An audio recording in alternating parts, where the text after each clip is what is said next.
মামুন সাহেব হুজুর সবার নাম লেখার পরে হঠাৎ করে জিজ্ঞেস করতেছে, হুজুর প্রথমে যার নাম লিখছেন উনি কে? আমি বলছি, কেন চিনেন না? আমি বলছি, অমুক দলের নাইবে আমির সাহেব। ওয়াল্লাহি কসম, 1 ইঞ্চি যদি বাড়ায় বলি, আল্লাহর কসম, আল্লাহ যেন আমার উপরে এজন্য এই কথা যদি তুহমত হয়ে থাকে, আমার উপর আল্লাহ আযাব আসে, এতটুকু বলতে। সাথে সাথে লাল কলম দিয়ে কেটে দিছে, সাথে সাথে লাল কলম দিয়ে কেটে দিছে। শুধু কেটেই দেয় নাই, আমি যখন জিজ্ঞেস করলাম কি, উনি তো সবচেয়ে গরম কথা বলে, পারলে হাসিনার একবার কাপড় খুলে ফেলে, তো উনার নাম কাটছেন কেন? হুজুর এটা বুঝবেন না। আমি হকপন্থী, যারা এরকম হকপন্থী বলে নিজেদেরকে খুব জাহির করার চেষ্টা করে, এখন সে কতটুকুন হকপন্থী হতে পারে সেটা আপনারা এর দ্বারাই আপনারা বুঝতে পারছেন। আজকের আসলে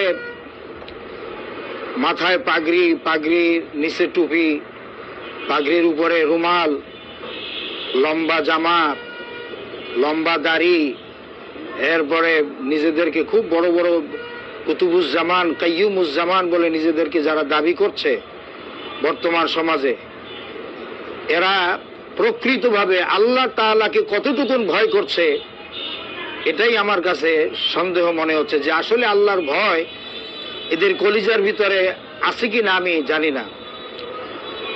যেভাবে শয়তানের মুরিদ হয়েছেন এবং যেভাবে তারা নিজেদের ঈমানকে বিক্রি করে দিয়েছেন, কংগ্রেসের সাথে যাদের খুব খাতির সম্পর্ক, কংগ্রেসের জন্য যাদের কলিজা পুড়ে যায়, ভারতীয় উপমহাদেশে কংগ্রেস ছাড়া কিছু বুঝে না, মুসলমানদের কাছে আপনজন নয়, এদের আপনজন হচ্ছে কংগ্রেস। তো এই ধরনের ব্যক্তিবর্গ যারা আছেন, তাদের আল্লাহর ভয়, মৃত্যুর ভয়, আখিরাতের ভয় কতটুকুন আছেন আমি জানি না। ওয়াজ মাহফিলে দেখি তারা খুব মৃত্যুর ওয়াজ করেন, কবরে আযাবের ওয়াজ করেন, নিজেরা না কানলেও শ্রোতাবৃন্দ যারা থাকে তারা কানতে কানতে জারজার হয়ে যান। আসলে কি তারা কি অভিনয় করছেন? আসলে কি মৃত্যুর ভয় তাদের দিলের ভিতরে আছে? আসলে কি আল্লাহর ভয় তাদের দিলের মধ্যে আছে? আপনারা বর্তমান এই পরিস্থিতি অবজারভেশন করছেন। বর্তমানে এই মুসলমান লিবাসধারী এক দল আছে যারা প্রকৃতভাবে ইসলামকে এরা মানে না, আল্লাহ এবং তার রাসূলের প্রতি এদের মহব্বত নাই, লেবাসে তরিকা এমন হচ্ছে এরা কুতুবুজ্জামান। এদেরকে চিনতে হবে, কোরআনকে আমরা প্রায়োরিটি দিতে হবে, কোরআনকে মেনে চলতে হবে। কোরআনকে যারা মানে না, নিজেদের ইচ্ছা মতো খামখেয়ালি নিজেদের ব্যক্তি স্বার্থ চরিতার্থ করার জন্য যারা নিজেরা জিকির তৈরি করে সমাজে চালু করে দেয়, তারা কতটুকুন আল্লাহ তাআলাকে ভয় করেন আমি জানি না।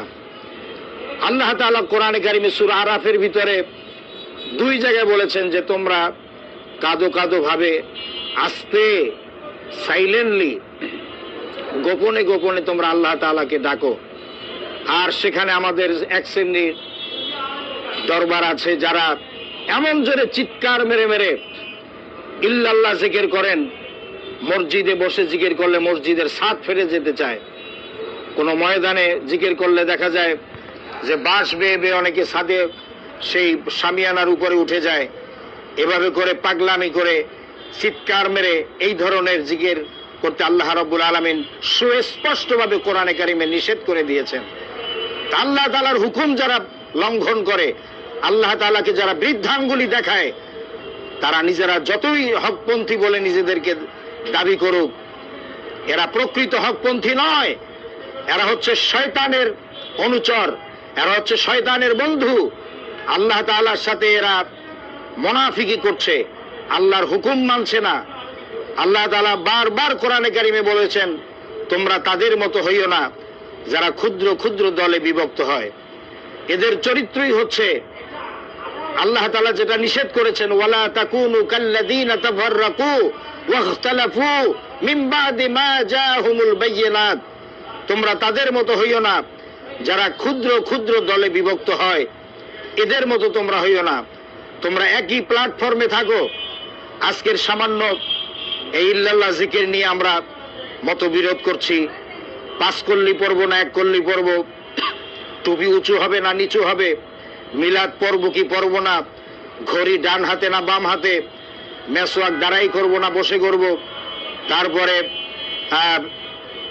হাজত সরার পরে ঢিলা কুলুপ নিয়ে আমরা কি দৌড়দৌড়ি করব কি করব না, এই সমস্ত বিষয় নিয়ে যেভাবে আমাদের সমাজে দ্বিধা বিভক্তি চলছে, এটা অবশ্যই আল্লাহ এবং তার রাসূলের আদর্শ নয়, এটি হচ্ছে শয়তানের ওয়াসওয়াসা। আল্লাহ তাআলা এদেরকে এবং আমাদের সকলকে আল্লাহ হেদায়েত নসিব করুন। আমরা একটা প্ল্যাটফর্মে এসে আমরা কোরআন সুন্নাহ ভিত্তিক আমাদের জীবন আমরা করতে পারি। আল্লাহ তাআলা আমাদেরকে সেই তৌফিক দান করুন। আসসালামু আলাইকুম ওয়া রাহমাতুল্লাহি তাআলা ওয়া বারাকাতুহু।